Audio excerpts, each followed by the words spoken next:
Hello and welcome to Boris's Shed. Welcome to my shed, everyone. Are you having a good day, Boris? Actually, thank you for asking, Dave. No, I'm not. Oh, why's that? Well, I'm very frustrated and angry with myself today. Oh, Boris, why? What's going on? As you know, my favourite subject is math, and I've been trying to figure out the square root of 2,097,452. Well, I can't help you there, Boris. I don't know if you can do that, but I've certainly never done that before. Well, I can't do it, Dave. Oh, I see, and you're feeling frustrated. Very. Oh dear, are you managing to keep kind to yourself? I don't think so. Oh, Boris, this is one of the things. Have you ever felt like that before, where you felt frustrated because you can't do something? And I mean, that would be normal, especially when you're learning new things like you are at school. But sometimes in those moments, we can actually be really unkind to ourselves. We can be impatient with ourselves, and it's a real challenge to, in those moments, to remember this: don't forget to let love in. Even in those moments, we're still worthy of love. We're enough as we are, and actually we can keep, when we know that, we can keep trying, and it actually helps us know that whether we get it right or wrong, that doesn't mean how important we are. We're important, we're valuable, we're loved, no matter what. So actually it can be really hard in those moments, and you were struggling with that, were you, Boris? I think I forget to let love in, Dave. So can I ask you to be really open with everyone? What kind of stuff were you saying to yourself in that time? Well, I think I said in my head that I'm stupid, and I should know how to do it. Oh, Boris. And I'm sure that if you guys were here right now, would you say that Boris is stupid? No, you're not stupid, Boris. And would you say that, Boris, you should do it? No. See, they can seem like true thoughts, but they're not true thoughts. They're actually just a lie, and they're not very kind. And actually, it sounds a little bit like the Scrap Man. Would you agree? I was afraid people wouldn't like me if I wasn't any good at maths anymore. Oh, Boris, you are so loved, whether you're good at math or not. And it's good to keep trying. I mean, if you want to keep trying doing that square root of, what number was it again? 297,452,000. Wowzers. I mean, it's good to keep trying, but just know that you're loved and you're important no matter what. And even in those moments, to be kind to yourself. Do you know what? We're going to, whilst we think about that, we're going to play a little game with you guys. We've asked our friends to describe some words, and they're going to describe some words now, and you've got to guess what is it that they're trying to describe. Have a little watch of this. It lives in the sea. A tentacled animal. No bones. Only jelly. Actually, they're mostly made out of water. They can go through holes that are this big in 1 second. And they can change colors and blend in with stuff.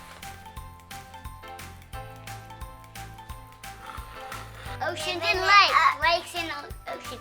Lives in the sea. It squirts out ink. It gets scared. It swims. It has 10 tentacles? Or 8? 8 tentacles. It has 8 legs, and it's in the sea. They have big eyes, I think. They squirt. I'm pretty sure like that big. Oh, they squirt ink. Lots of legs. It's like a head that has 8 legs sticking out to the bottom of it. So it's like a head and then no legs. It has tentacles and they are sticky. Did you guess what it was? It was, of course, do you want to tell them, Boris? An octopus. An octopus. And the reason why they were getting you to try and figure out the word octopus is, maybe you knew this, but actually an octopus has 3 hearts. I did not know that, Dave. Did you not know that? And they have 3 hearts, but we only have 1. So it's so important we learn to look after the 1 heart that we've got, and that's kind of what we're exploring today. Don't forget to let love in. It's all about exploring how to look after that 1 heart that we've got. We want to make sure that we look after it, that we're kind and that we're patient with ourselves, even in those times when we feel frustrated. Should we do another one? Oh, yes, please. Okay then. See if you can guess what this word is. You can open it. Open. I don't even know what that means. You can turn it. And you can open things with it. You can lock it. And you can unlock it. You just pull. You hold on to it and you twist your arm to pull it open. It turns. It opens doors. You twist it and you open it. It helps you get to different places. You can turn it and it helps you open. Something to open a door. And the word was door handle. Did you get it? I'm sure you got it. Door handle. Did you get it, Boris? Well, eventually I got it, Dave, right at the end. So why were we talking about a door handle? Well, I think it's because when we use a door handle, it helps us to open the door. And you're talking to us about opening the door to our hearts to let love in. That's so good. Yeah, do you know what? You've all got the door handle and you can choose what kind words you're going to let in, what things you're going to let in, actually what you're going to keep out. It's up to you. Only you can choose because you're the one who's got the door handle to your heart. And so, yes, Boris? Sometimes I feel like I'm a bit like a door. Go on, why's that? Because when a door's creaky, it needs to be oiled, and that's just like me. Yeah, maybe you didn't know this, but Boris needs lots of oil to keep you nice and smooth, don't you, Boris? Yes, Dave. Exactly right, yeah. So, we're actually going to do an activity now with Stephanie. We love it when we do this, don't we, Boris? I love Stephanie. Yes, and so she's going to talk us through what we need to do next. But part of the reason we're going to do this is because we can have a whole lot of different voices, different thoughts in our head, and it's up to us to have the door handle to let us know what words to let in and what things we need to keep out. And so enjoy this little activity with Stephanie, and we'll see you in a bit.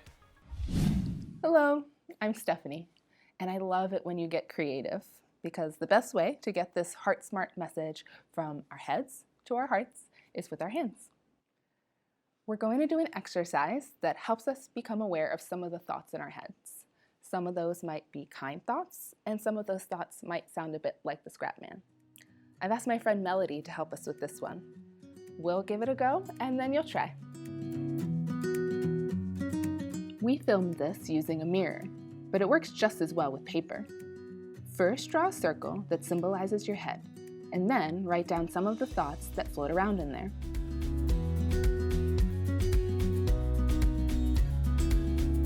I'll read Melody's in case you're watching this on a small screen. My legs are fat. I'm a terrible friend. I am loved. I have 2 ears. Can you spot how some of these are kind and true, and some sound a bit more like the Scrap Man? My legs help me walk. My nose is big. My senses work. Now, as you can see, Melody is circling the words, and she's only letting in the ones that are kind and true. She's also crossing out the ones that aren't true. Great job, Melody. We think you're amazing.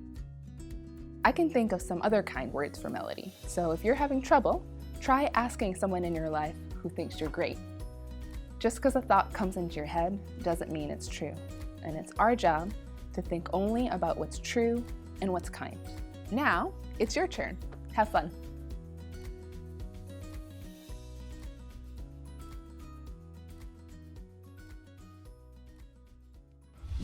Wow, I think that's such a powerful activity. What do you think, Boris? Well, Dave, I used to only remember the things that the Scrap Man said about me, which weren't very nice.